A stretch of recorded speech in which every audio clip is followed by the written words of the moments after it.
Salut à vous, c'est Jean-Baptiste. On se retrouve pour continuer notre programme Reconquête en vidéo et pour parler de votre environnement. Dans la situation dans laquelle vous êtes, la plupart du temps, pour ne pas dire toujours, votre environnement est négatif. J'irais même jusqu'à dire qu'il est souvent toxique. Alors de quoi je parle, de qui je parle? Je parle de ceux que vous pensez vos alliés, je parle de vos proches, je parle de vos amis, je parle de vos collègues, de vos connaissances, de toutes ces personnes, de vos confidents, de toutes ces personnes à qui vous allez parler de votre désir de reconquête, de votre solitude, de votre tristesse, de votre incompréhension et qui vont essayer plus ou moins de vous aider. On retrouve deux cas de figure. Vous allez avoir les personnes très impliquées et les personnes qui sont complètement dégagées de votre situation, de ce qui vous arrive.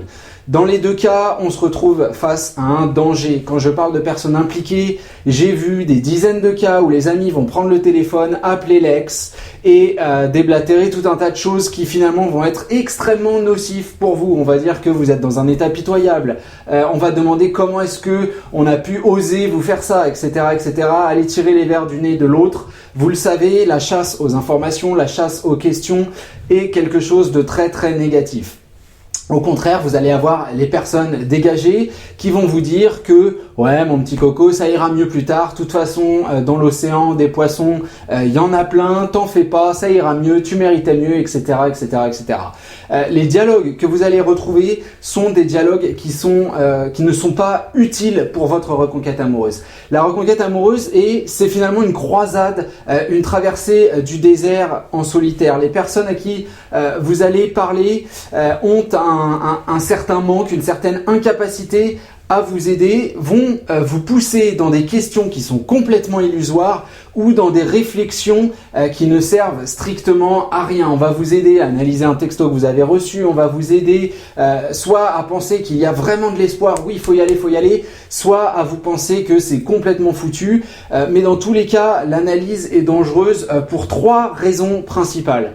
Et c'est ces raisons que je voudrais vous donner aujourd'hui. Alors, comprenez-moi bien, je ne suis pas en train d'essayer de cracher sur vos proches, sur votre famille, c'est pas l'objectif. L'objectif, c'est de vous faire comprendre que les informations que vous allez trouver dans votre environnement ne sont pas bonnes et que souvent on prend de très très très mauvaises décisions à cause d'idées reçues, à cause de clichés, à cause de ce qu'on a pu vous dire et des choses qui finalement ne sont pas bien construites et qui reflètent d'un certain manque de réflexion. Les trois critères qui font que les informations que vous allez obtenir de vos proches sont de mauvaises informations, les voilà. La première, c'est évidemment que vous avez face à vous des gens qui n'ont pas d'expertise. Vous avez face à vous des gens qui ne sont pas des spécialistes de la rupture, de la reconquête ou même des relations humaines. Vous avez face à vous des gens qui ont fait des expériences, leurs propres expériences, des gens qui ne peuvent pas comprendre votre ressenti particulier, des gens qui vous jugent de l'extérieur, mais qui restent impliqués directement avec vous, qui vous connaissent, des gens qui n'ont pas forcément le même âge que vous, des gens qui sont, encore une fois, qui ne sont pas dans la recherche, dans l'explication concrète, qui sont très éloignés de la psychologie et qui vont partir de la situation classique, de la pensée classique que vous faites une erreur. On ne respecte pas votre choix d'entrée de jeu parce que on ne veut pas que vous souffriez, parce que la reconquête amoureuse, par définition, dans notre environnement, est quelque chose qui est vu comme le retour dans un échec. Et croyez-moi, si c'est vrai pour vous, c'est une situation que j'affronte tous les jours. Quand je dis ce que je fais, quand je dis que je mène des coachings reconquête, il arrive souvent qu'on me rie au nez comme si c'était idiot, comme si c'était illusoire, comme si c'était incompréhensible. Ce sont les personnes qui rient, ce sont des gens qui ne savent pas ce qu'est la psychologie, qui ne comprennent pas la psychologie, qui ne comprennent encore moins la psychologie de couple.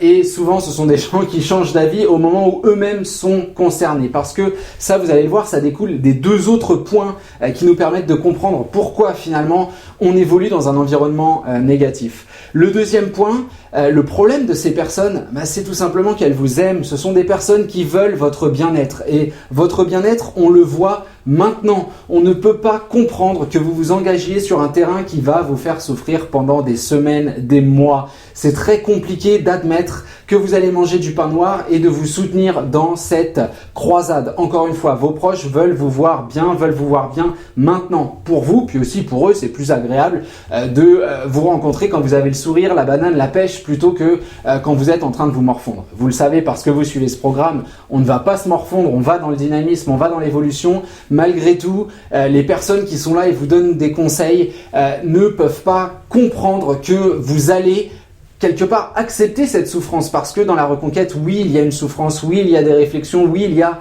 de la douleur, il y a de la remise en cause, mais on est obligé de passer par là pour lancer un vrai changement de vie et quelque chose qui va véritablement bouleverser votre image et l'image que votre ex finalement a de vous et cette relation que vous allez construire avec votre ex. Donc là, on a déjà 2 points qui sont très importants. Le troisième, vous vous en rendez compte, vous le connaissez, mais parfois vous avez du mal à le croire, c'est que les personnes qui sont face à vous, ce ne sont pas finalement des personnes qui sont extrêmement intéressées par ce que vous dites. Pourquoi ? Parce qu'à la fin de la journée, que vous soyez en reconquête ou pas, que vous alliez bien ou pas, ces personnes-là, elles doivent rentrer, elles doivent faire à manger, elles doivent coucher les enfants, elles doivent faire leur lessive, leur vaisselle, elles doivent aller prendre leur douche, elles doivent fixer leur réveil pour le lendemain matin. Le lendemain, faut qu'elles se lèvent, faut qu'elles aillent au boulot, faut qu'elles aient ces rapports avec leur patron, faut qu'elles aient ces rapports avec leurs clients, etc., etc., etc.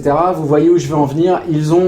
Elles ont elles-mêmes, ces personnes-là, un quotidien chargé, plein d'autres choses à penser et pas forcément une capacité d'écoute super importante, surtout quand il s'agit d'aspect sentimental. Parce qu'on vit, encore une fois, dans une société où l'aspect sentimental est toujours classé en dernier. L'aspect professionnel, l'aspect financier, voilà ce qui nous importe vraiment dans le monde, pense-t-on, et l'aspect sentimental est laissé de côté. Maintenant, pour avoir une clientèle extrêmement variée, c'est vraiment pas l'argent qui fait le bonheur, parce qu'on a beau en avoir, quand il nous manque la personne qu'on aime, on en souffre tout autant qu'une personne qui est démunie de moyens. Croyez-moi, je vois des cas extrêmement différents sur l'échelle sociale.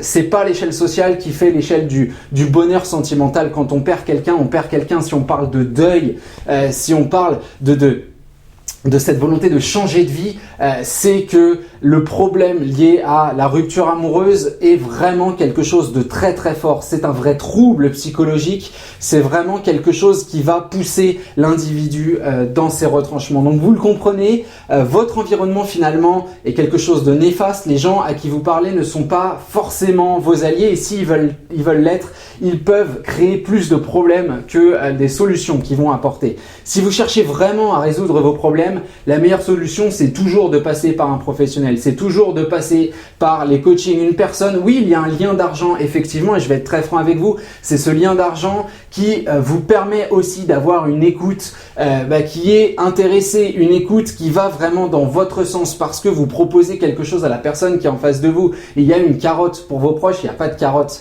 si vous voulez. Donc vous allez parler de votre rupture, vous allez parler de vos problèmes, et puis au bout de 3 semaines, on va en avoir ras-le-bol et on va vous le dire. On va vous dire, écoute, arrête, tu nous saoules avec tout ça. Vous avez le coaching. Si au quotidien c'est compliqué, vous avez aussi les podcasts, le programme un jour, un pas vers ma reconquête amoureuse, qui fonctionne très bien. J'ai énormément de retours qui sont excellents.